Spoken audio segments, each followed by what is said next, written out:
Hey, everybody. We got our Story Matters moment today with Ilene Dyess. Hey, thanks, Ilene. I want to take a quick shout out because we are live and just highlight some of the things that y'all are responding to us. Zach, unfrosted Pop Tarts are better.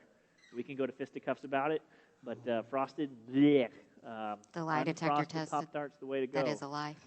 Bethany said, "Wow" to Rob Boss. That's pretty much the only word I can come up with too. Is just a lot of wow. He's still painting over there, and there's a lot of wow going on. Hi to our viewers in Orlando and Dallas. That's pretty cool. David Allen hearts cake. I heart cake too. Britt is pregnant and needs cake ASAP. I am not pregnant and I still need cake ASAP. So, Eileen, tell us a little bit about how and why you're here at True Life Church, and we will go from there. How and why? Well, I drove my car, and you asked me, so that's. So, I don't know, 2010-ish, Zach and I were not friends. We had 2 kids, but we did not like each other. And after Zach's mom said, a lot of times you need Jesus. Like, one time she said to me, "I'm just trying to save you." And that just like clicked in my head. I was like, right now I could really use some saving. So I drug us to a couple different churches, and we found one that we really liked. That's name's changed like 16 times since we've been here. And then, so when we started going, we met a really nice couple, and they invited us to their small group. And they were like, "Hey, like, we don't have childcare, but we don't care. I'll just run around with the kids and stuff." And I had a 2 and a 3-year-old that were driving me up the walls. So I was like, yes, I need friends. So started going to small group.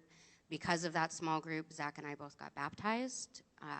Our relationship is like, I don't know, 17 billion times better now because like we found God. We worked on things. We decided that divorce was not an option. We left the church for a little while after some things went down.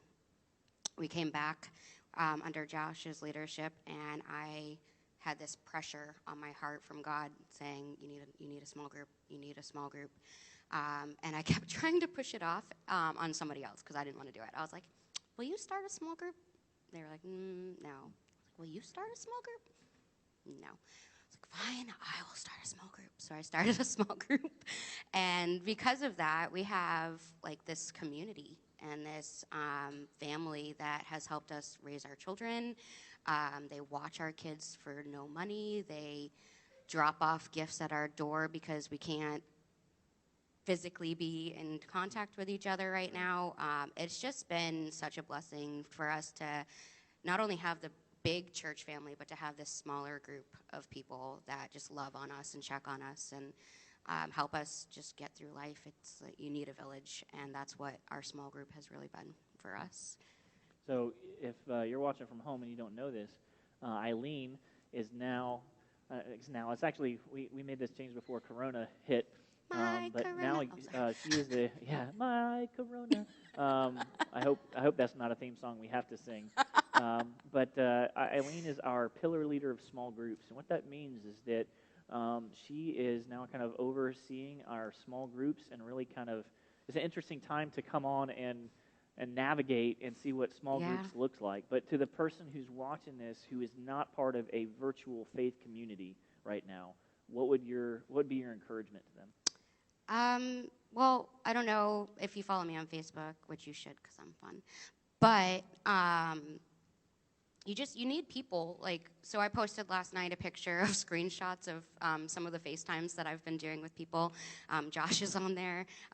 Carrie Basista, I'm so sorry, but I love you. That picture of her was amazing.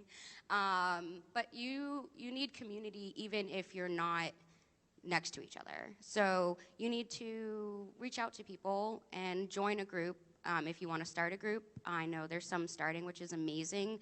The technology that we have right now, I think that I've been more social with the social distancing than I was before because I actually am intentional about it. So I would recommend that if you aren't in a group, you can reach out to me. There are groups still running.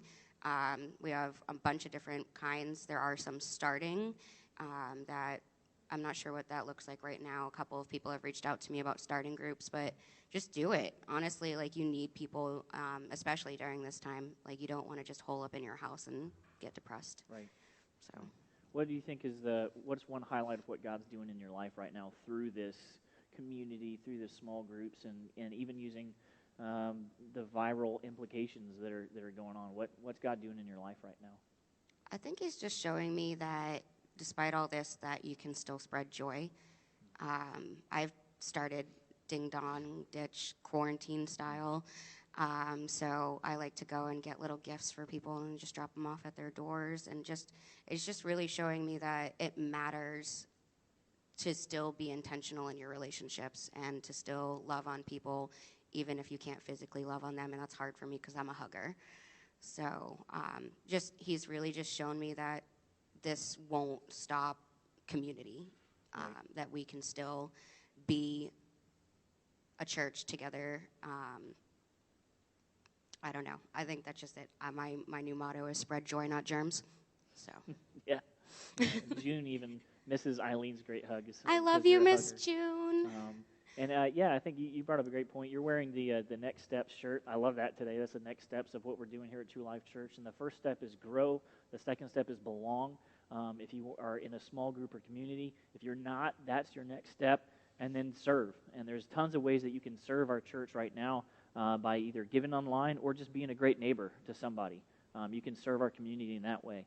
I wanted to share something that we celebrated this week. There's an 85-year-old woman in our church who accepted Jesus this week, and those types of things we're still going to celebrate. We're still going to talk about. Those types of things are still happening right now, even during coronavirus. People are still meeting Jesus, and their lives are being changed, and you can be a part of that. And your story matters, Eileen. Your story matters. Thanks for sharing a little bit about what God's doing in your life today. We're still hoping on doing a baptism Sunday on Easter. That's April 12th. I don't know what it's going to look like. I don't know where it's going to be, but we're still shooting for that. So if you'd like to take a next step in your personal faith journey, and message us, shoot us out something on Facebook, talk to Eileen, talk to myself, and through the virtual interwebs. Find me on Facebook, and I will hook you up with some small groups, and you might even get ding-dong ditched. All right, and random things showing up at your door. Random things. So, thanks, Eileen, for sharing your heart and what God's doing in your life right now. Thanks and we're going to go to